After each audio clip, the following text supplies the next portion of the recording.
Sa iba pang balita, itinuro ni Colonel Jovi Espenido si dating Philippine National Police Chief Bato de la Rosa na siyang nagutos na patayin ang mga sangkot sa ilegal na droga, lalo't may kota raw silang hinahabol noon. Pakinggan natin ang report ni Kyle Bulyas. Yung reward system, alam ng mga pulis lahat yun, Your Honor, Mr. Chair, na patayin, may reward. Kung mamatay yung nasa watch list, may reward system yun ang ibigay. Your Honor, Mr. Chair, maski may kasalanan yun o wala, may ginawa na totoong nabaybas o wala, yun ang Ito ang isiniwalat ni Police Colonel Jovi Espenido sa ikatlong pagdinig ng House Quad Committee sa issue ng extrajudicial killings sa war on drugs ng nakaraang Duterte administration.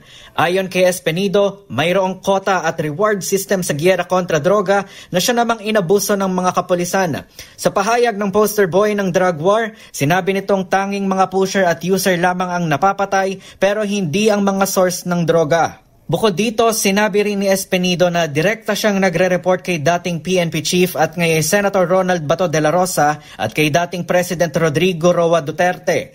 Kaugnay naman ito ng pagtatalaga sa kanya bilang hepe ng Albuera Police sa Leyte, kung saan personal pa siyang tinawagan ni Senator Bato. Ayon kay Espenido, hindi pangkaraniwan na tinatawagan mismo ng hepe ang katulad niyang isang major pa lamang noon dahil sinusunod-an niya nila ang chain of command sa pagtanggap ng kautusan.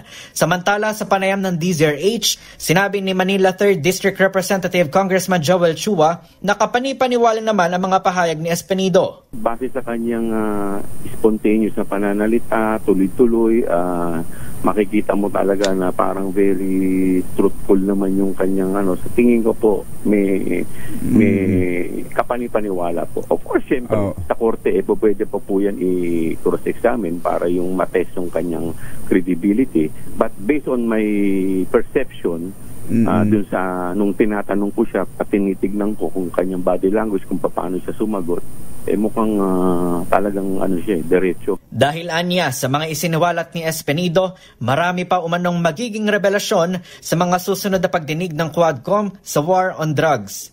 Para sa MBC TV Network News, ito si Kyle Bulyas, una sa Pilipinas, una sa Pilipino.